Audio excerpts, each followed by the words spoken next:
Well, I'm delighted to have Michael Nailon back in the studio with his new book, The True Brand Toolkit. And we're going to talk now about getting to know you. So an interesting topic that you cover in the book. So as a business owner, how should we help people kind of get to know us? It's not running into a room and blurting out what we're about, is it? How do we do it? Great question. One thing that we can do is have photos up about us in a physical business. Mm-hmm. So let's say you had a delicatessen, for instance. Yep. You could actually have photos of you and your family about. And I know that sounds, it could sound a bit mum and pups, but it's actually really effective. One of my favourite cafes in Melbourne is called Pellegrini's, and I love going in there to see the history of it. It's so real, it's so authentic, and I know I'm going to get really good pasta, and that's part of the authenticity of what I'm getting, is I get to know them.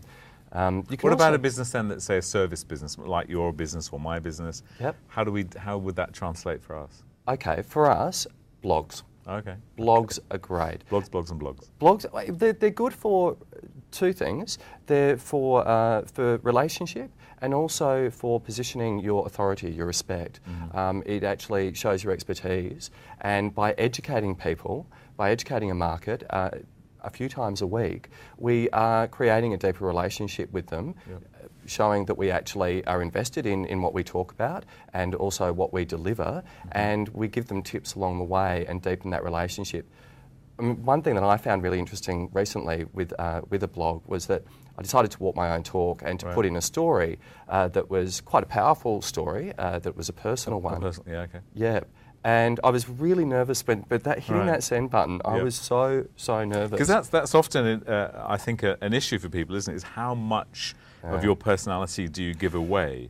And I suppose to some extent the answer is look at the nature of your business. But you can rarely give away kind of too much, can you? No, I don't think you can. A lot of it's the way that you actually position it, so that it doesn't become therapy on the page or therapy through the blog. That what it becomes is about connecting that story to how that can actually make a difference in their lives. Right. So very quickly, I mean, I won't go into the whole story, but it was a very personal story, and I'm talking about it with a colleague. She actually said, that's a great message about judgments that we make about other people in business, and we might miss out on opportunities. Once I had that as a hook, that I thought, okay, it's reader focused, it's something for the reader to take away, then it's not just about my personal story and look what I've overcome. It's I've overcome this, and these are the takeaways that I got from it. So it's kind of using your experiences but putting in a context where the reader can apply that to their own life or work. Yes, definitely. Okay.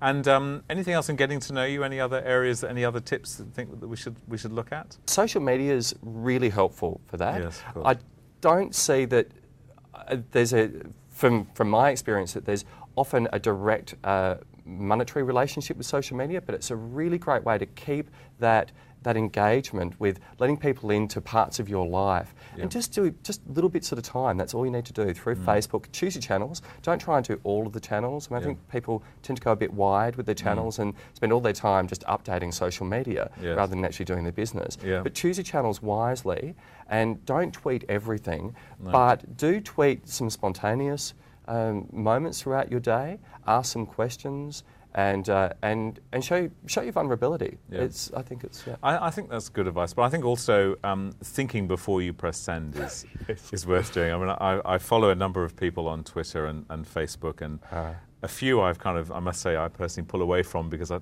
don't need to know what you had for breakfast. But I think as long as you can again apply it back to the core of kind of what you do, it's valuable, isn't it?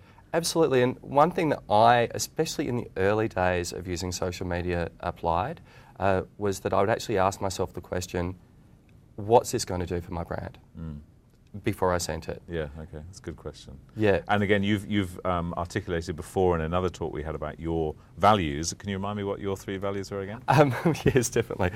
Practical, no nonsense, and fun. Okay, so you will always run anything that you're about to post through that little filter, I'm guessing. Absolutely, absolutely. Okay. And it's something that we need to consciously practice. Yeah. And I know if I'm off brand because I lose Twitter followers. Yeah. And maybe you don't want everyone to follow you all the time. No. But it's better to be really conscious about what you're doing. I heard a lovely saying recently, which is, don't concentrate so much on counting the number of people you reach, but reaching the people who count. Fantastic. That's Something great. like that. Yeah. Anyway. That's all right, Michael, gold. thank you so much for joining us. And if we want to find out more about you, we go to www.mcme.com.au. Perfect. Yes. Great. Okay, thanks for joining us. Thank you. Thank you, Robert.